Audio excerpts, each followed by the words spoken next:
Good morning and welcome to day 47 of the Namparang trail. Yesterday I enjoyed, once again it was a good mixture. I had a little bit of trail, a little bit of beside the ocean, a little bit in the villages. It was a good mixed day. Not as much trail as the day before, but it was still nice, and yeah, lots of time in the trees, which is good. And found a campsite. It was probably one of my worst angles to be sleeping on, but I survived. Today I've got about 3 kilometers left on this course. Then course 16 is 13.3 kilometers, estimated time of 5 hours and rating medium. And then the following course is 15.9 hours and it is rated difficult. So most of the day is going to be along the coastlines, a little bit inland. Doesn't look to be any really big hills, so I'm not quite sure what the difficulty is about for course 15, but I'll see. Alright, for now I am dropping down into the gorgeous city. Today is another gorgeous day, but this is the last one. Tomorrow the rain starts in the morning, so I should be good for a dry tent. And then it's 3 days, so Sunday, Monday's raining all day. What's Mondays? Monday seems to rain here, and then one more day. Tuesday is also a bit miserable, but then it clears, so make the most of the sun today. Last night it was so noisy. It was like almost crackling in the undergrowth. I think it was all the insects, because the very healthy insect population and the dead leaves.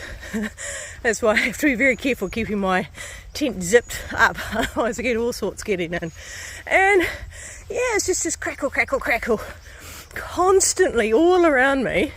And then a flock of crows came over, and they're not the most graceful of birds when they land. They kept on moving trees, shaking things around. And then I think there are things popping up in the trees as well. And then little weeny, I don't know, seeds or something were dropping down. One stage I thought it was raining. It was really weird. And there's been noise most nights, but that was just taking it to the extreme. It was funny.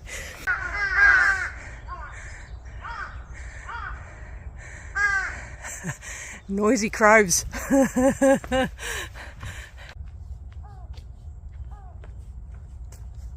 Ridgeline's been really gentle descent so far, but judging by how she looks, I think it's going to start dropping steeply. She looked like she was pretty tired from the climb.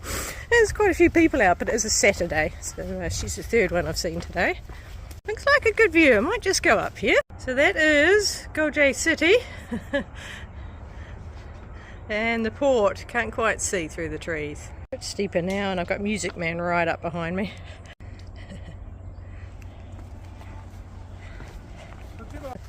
So I'd stopped and I let Music Man go past me. I was watching him. He's got really, really long poles, and they're right for the very, very steepest of parts, but everywhere else his hands are up around his ears. And he turned around and stopped, and he started trying to instruct me that I should extend my poles and have them longer going down the hills. And yeah, that's the theory, but he took it to the extreme. But I explained that down the steeper hills I just put my hands on the top of the poles instead of in the wrist loops, and that keeps my hands around my hip level, which for me is ergonomically sound. But he also stopped. He'd been to New Zealand in 2007, so we had a very short chat trying to understand each other. Nice guy, trying to give me advice, but I'll stick with what I know. Golf driving range down there, can either thwack. Oh, this trail is gorgeous. There's that one steep bit, but apart from that, it's just been this very gradual downhill. Trail's gone to the side of the peak of the hill, which I think is keeping the gradient quite easy. It's just beautiful in here. A short section of stairs, and that's the street down there. Back to the city. Cross the bridge. Another K to get to the end of the course point, which is actually, I think it's the bus terminal where I went into on that rainy day. Pack's pretty light at the moment. I've only got a couple of 100 litres of water left. I've got 1 day's worth of food and that's it. It's quite nice being so light. So I'm going to stop off in town, a convenience store, and all I'm going to get is snacks for today and some water, and not too much water because there are a few shops along the way. What are you doing, pussycat? Hello. Rail markers told me to turn down this road and now there's absolutely no more markers, and it's different from what the GPS is, so I'm just going to go up here, turn right and then head across to where I think I should be going. There's no more arrows. It's a neat little fishing setup. That's exciting. It's the first sign I've seen with Busan on it. Less than 300 kilometres to go now. Right, now we do a quick out to the bus station where the marker is and then back out here. There it is, section 17 finished. Oh, that was the bamboo. It's quite neat how much bamboo there was around the place. Okay, so I'm in the city, so now I'm taking off that way. So section 15 is 13.3 kilometres, estimated time 5 hours, and rating medium. And I'm actually going to head into the bus station. There'll be a toilet and there should be some food shops open as well. Alright, back on trail. That was a nice watery sup, and got some breakfast as well. Chocolate milks for a 1+1. So I had to have 1+1. I love the deals. There's so many 2+1 and 1+1s. Right, basically walking through the city, but right on the edge, walking beside this busy road. It's interesting, the convenience stores, the franchise models must be quite different. The 7-Elevens are the only ones I come across which are dirty. So obviously they don't have the franchise inspections. The CU are always the best, the cleanest, and the GS ones they're generally pretty clean. They're not quite as sparkling and modern as the CU ones, but yeah, the 7-Eleven ones, yeah, that one was comparatively pretty dirty. Still not bad. Pretty slow going, having to wait for all the traffic lights. Yep, I'm having a look and go, what? Where am I going? Aha! I have to go up, and across.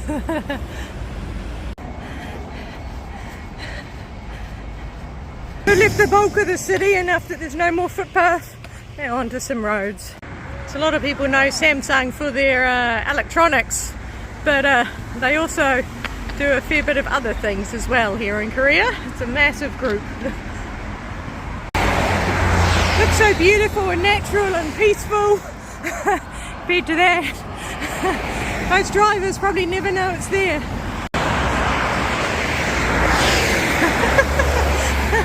Random.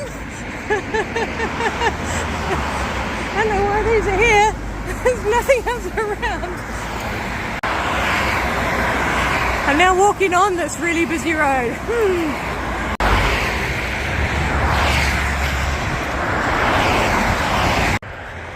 Rest area, a few petrol stations, restaurants, cafe, and back to the busy road. Yay, we get to leave the busy road, heading down to the beach. And down at the water again. Not sure if that's ship construction or deconstruction. Big ship in the process of something there. There's people out enjoying the water. No swimming. I don't think I'd be wanting to swim in there either. Paddling. Seems to be every beach I've seen, it's just been paddling. There must be swimming beaches somewhere. And we're onto footpath now. Just continuing along the coastline as far as we can see. And no more footpath. Just wandering along the back roads. It's quite neat seeing the ships being built. Different sections, so some are inside, some are outside. I guess they're inside till they get too big. That forklift noise.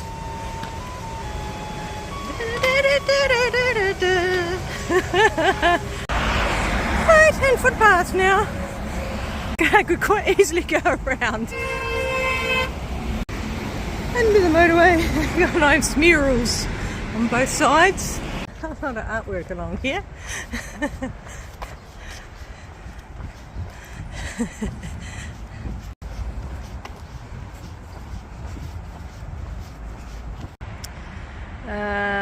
Sadang Song Fortress, built in 1448 on the flat area of Sadangri village. According to historical records, local residents once fled to today's Dinjun Junction area in order to avoid the frequent invasions of Japanese pirates in the late 13th century. In the beginning of the Joseon period, 1392 to 1910, they came back to Goji to form their own village, settled in this area, began the construction of the fortress in 1426.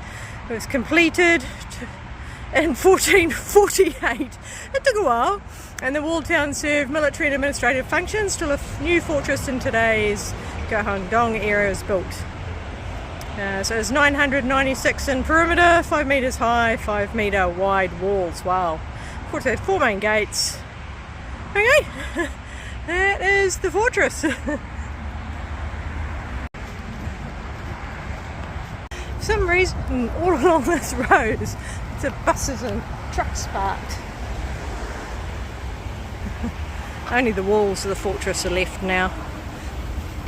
So we're turning off away from the road, but we're only going up to the village and then basically taking the quieter road up parallel to the main road.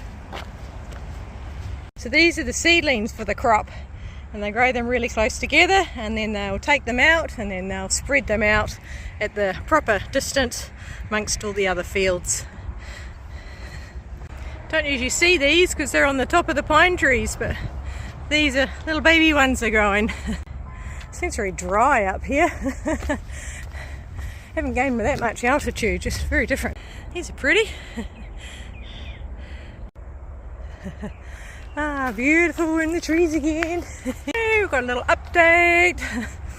So I'm here, just coming to the forest, so in the forest a little bit, and then dropping down to the end of the course. That went quickly. Lots of different things to see along the way. Ooh, it looks like we're off the sealed road for a little bit. Ooh. I missed a turn, and unfortunately it was a steep downhill, and got to a road and went, no, that's not it. So it's quite a sharp turn. Okay, I went wrong because of this signpost. The signpost is clearly pointing that way, just down the hill, down to the road there. However, that is incorrect. I just saw a guy, he was trying to help me out. Yeah, so I'd come from that way, saw the signpost very clearly. It's pointing down that way. But no, actually, it's that way. So I got all the way down to the road down there.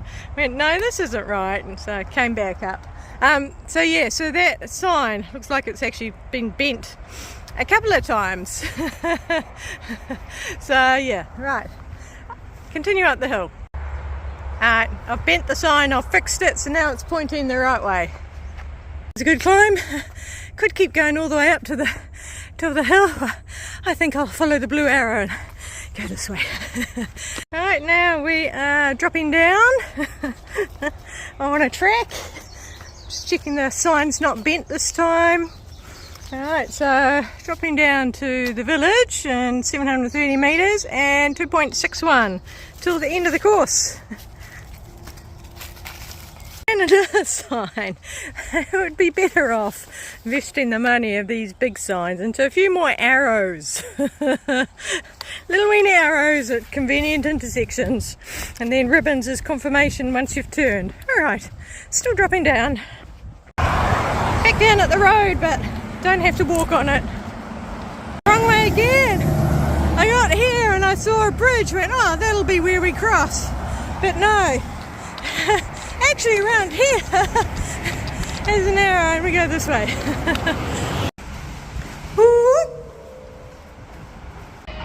Here's part of a ship under construction. Bridge over to an island, not an island I'm going to. Nice little shortcut from the big road. Coming down to the little town, Sandang. And end of the course down here somewhere. Buy some fish.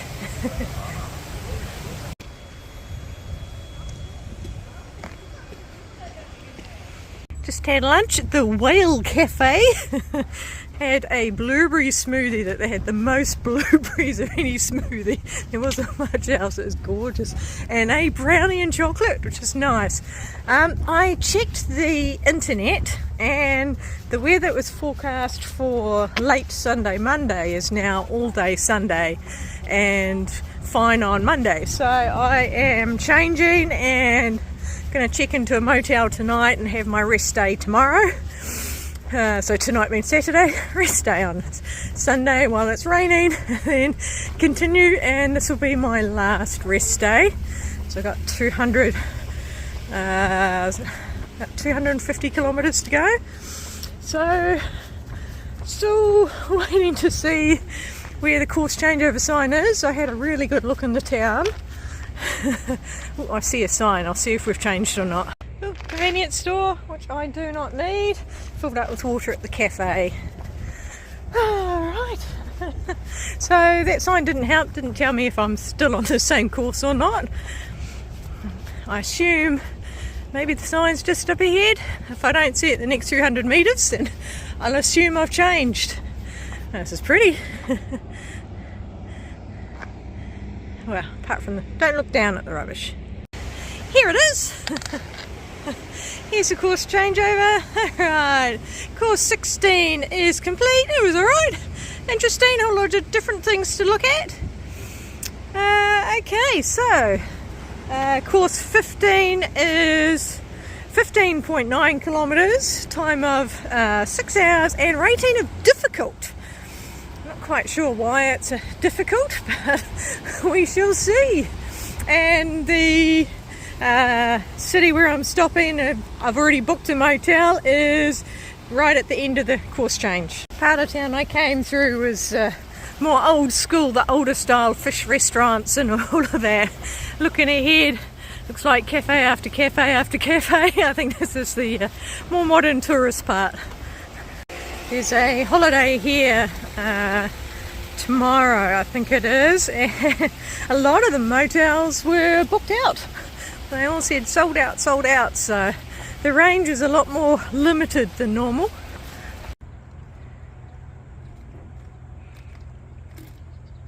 I love this building with all the vines all over it. That's neat. Alright, I think that is it. Oh no, we still have footpath. Oh, it's a nice soft footpath. Woohoo! Come down from the village. It looks like we've got a boardwalk all the way around here. And that's it for boardwalk. Back onto the roads now. We're going from village to village, connecting either through fields, through trees, or now we've got a little dirt road connector up and over the hill, and then we'll drop down to the next little village. Ooh, this is nice. It's been lovely in the sun today, so these little patches of trees are very well appreciated. There you go, dropping back down to another bay with another village. Missed it again. Should have turned here. Right through someone's house.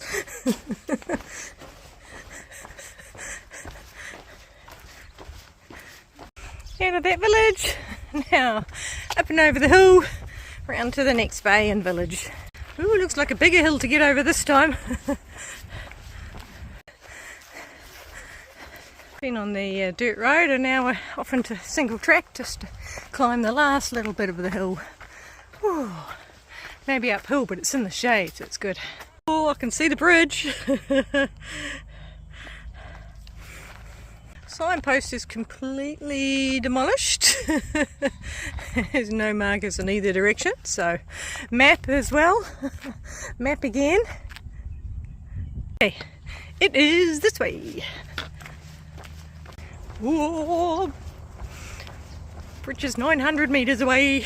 Two massive cranes sort of perched in the middle of nowhere. It's a car park now. Gemstone. It doesn't really look like a factory anymore. Looks like it's been repurposed from a factory. It's a restaurant now. Just about completed the circuit, so just got to get up to that road and that will be the full circuit of this island. And I gotta say, I have really enjoyed this island. This has been my favourite part so far. The Namparang Trail, really good mixture between mountains, ocean, a lot more trails, mountain roads, but also down in the towns and little villages as well. So yeah, really enjoyed it. It's been a whole lot of fancy cars. That was a pretty plain car. A few fancy cars going down that way to that gemstone. They're looking a little dubious about whether that's the right road. It's a circuit complete because that's the road that I came into the island on. Right, just making my way up to the bridge. Giant pinwheels. And a section update. This is an old one where it's got only part of it 15. For the new one, 15 continues for another 6 or 7k. There's a lot of bounce to this boardwalk. Alright. Thankfully I have my own footpath to go on. The traffic's pretty fast.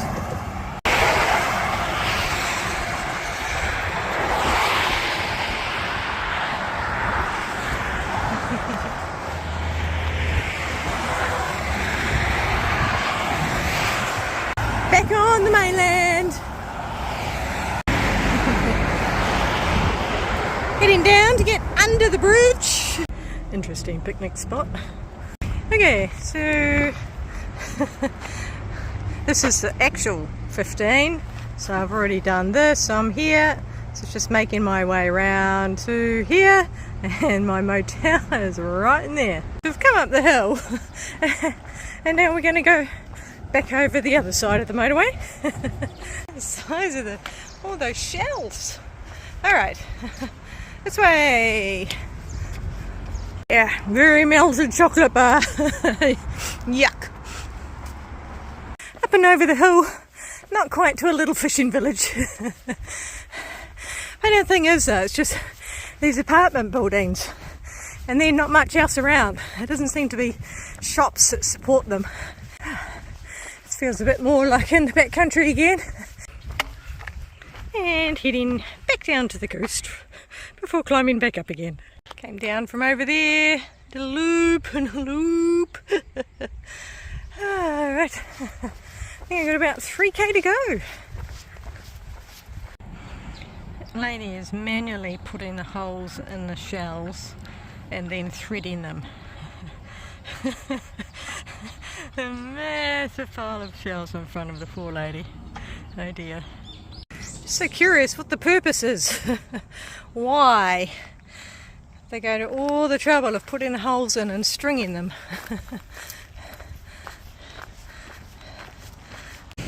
Temple.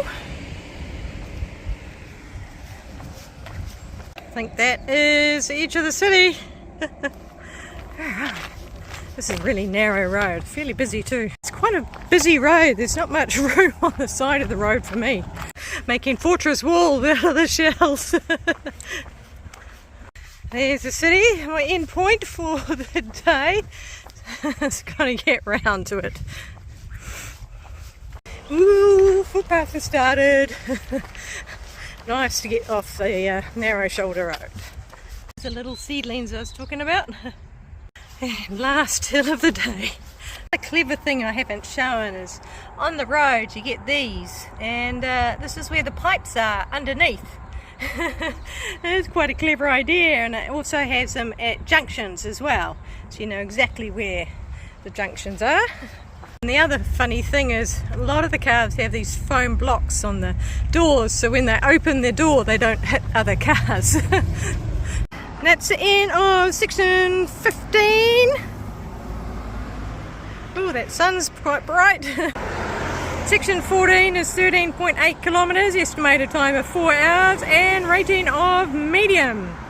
And now, I crossed back over the road. We just crossed over for this sign for some reason, and then continue on along the waterfront. I'm in the city now.